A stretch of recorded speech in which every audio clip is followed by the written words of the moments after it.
Hi everyone, I am Palak and this is episode 1 of writing our romance novel together. So, in today's episode, we are going to talk about how to get ideas and plan your book. When it comes to writing a book, the most common advice I have got is follow your heart, get inspired. But what if my heart is all around the place and I cannot narrow anything down? I spend months planning but not executing even a single thing. So here is how not to fall into this trap and plan your romance novel, ours. So let's start with the very basics. Number one point is what makes a romance? Romance. Let me just jot it down here.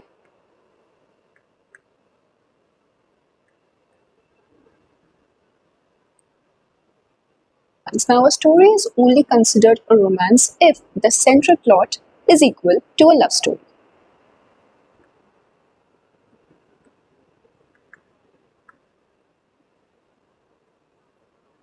Okay. If the central plot is equal to a love story, there's an emotional payoff,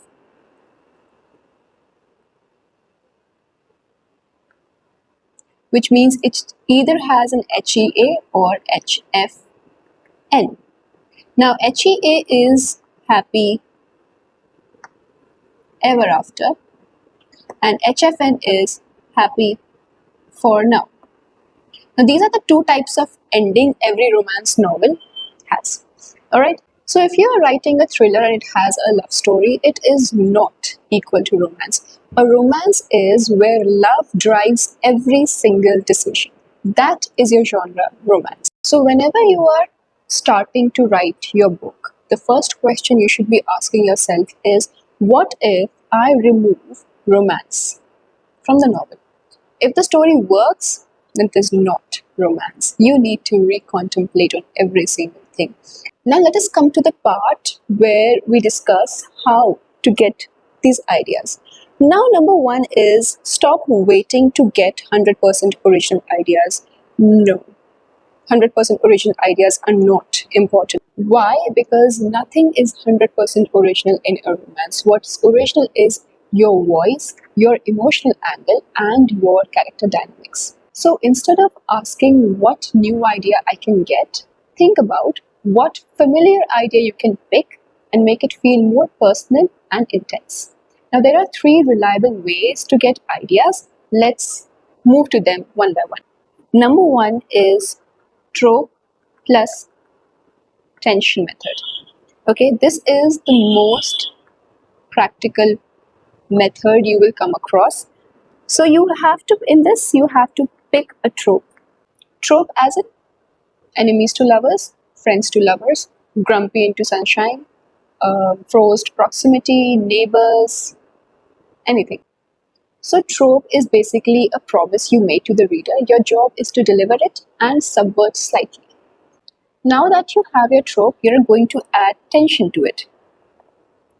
Tension in the sense, a twist.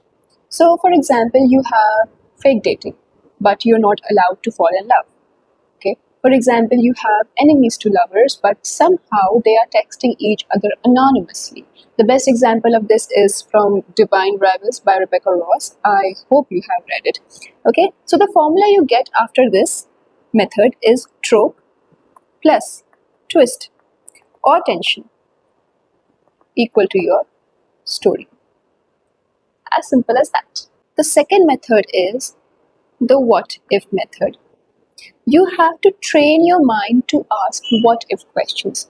What if two people fall in love at the worst possible time?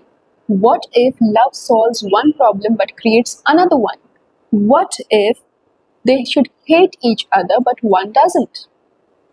The tip here is it should create immediate tension. Your questions should create immediate tension. The third method is character first method. This is great for depth, and this is personally my favorite. I mean, if I am to write a book, I would go with this one. Here, you start with a person and not with a plot. So, you do not really think about the plot first, but you think about your characters first. Okay? You ask questions like who are they when no one's watching? What are they avoiding? and what could emotionally ruin them. Once your character is ready, asking all those three questions, you are going to introduce someone who challenges them, exposes them, and ruin them. That is emotionally.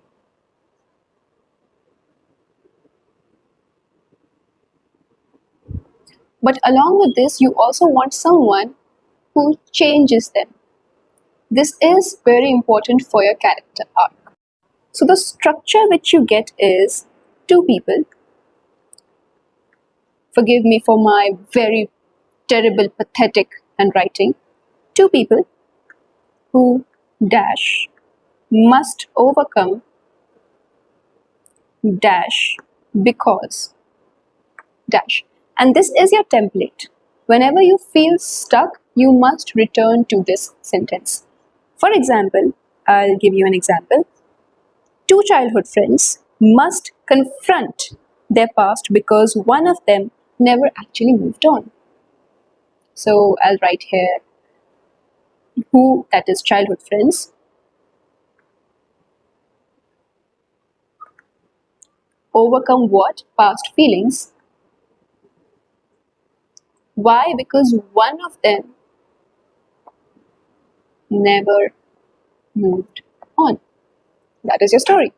This is your anchor point, okay? Like I previously said, if ever you feel lost, if you ever feel like you're deviating from your story, return to this immediately. So that is it for episode 1. In episode 2, we are going to learn how to plan without killing your creativity, because I think the only thing that is jeopardized when planning a book is your creativity. That's it for today. And as I promised in my introductory video about this cohort, that we will be having daily assignments for you so that you do not really have a writer's block. So for today's video, our assignment, which is actually a homework, just kidding. You have to pick 3 tropes, okay? You are going to pick 3 tropes and you are going to choose one of them. You are going to write 3 what if questions for it. After that, you are going to create one character, either male or female, okay? Now the question is, how are you going to submit it? You can either submit it on our Discord channel, you can join it using the link in the description, or you can tag me on Twitter or Threads and post it there. It will also help you build your own community. So see you next time.